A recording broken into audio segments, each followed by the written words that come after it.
The Philippine government is ready to cooperate with the International Criminal Police Organization or Interpol should a red notice and warrant of arrest be issued against the alleged co-perpetrators of former President Rodrigo Duterte over his bloody war on illegal drugs. Kapag may warrant of arrest na na-issue na po, kailangan i-implement. Nagawa na po before.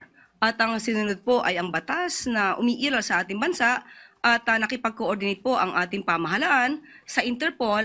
Kaya po naipadala ang dating Pangulong Duterte sa The Hague. The International Criminal Court named Duterte's alleged co-conspirators in connection with crimes against humanity. Among those mentioned include Senator Ronald Bato de la Rosa, who once served as Davao City Police Chief and later became head of the Philippine National Police until April 2018.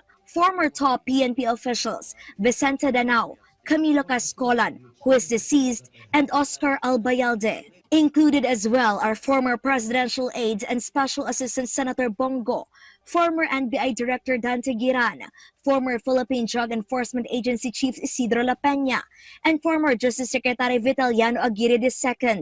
They were allegedly part of a common plan to eliminate criminals through violent crimes including murder.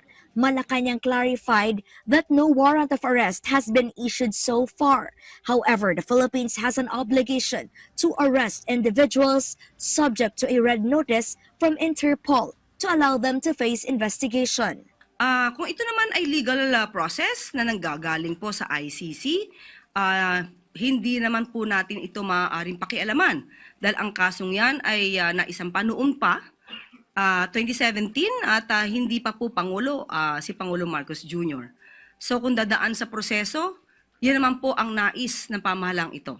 Ang ginagawa ng pamahalang ito ay dumadaan lahat sa proseso. The palace believes an ICC trial could deliver justice to both sides. Hustisya sa mga di umanong naging biktima ng EJK, ng extrajudicial killings, at ito ay magsisilbing hustisya para doon sa naaakusahan.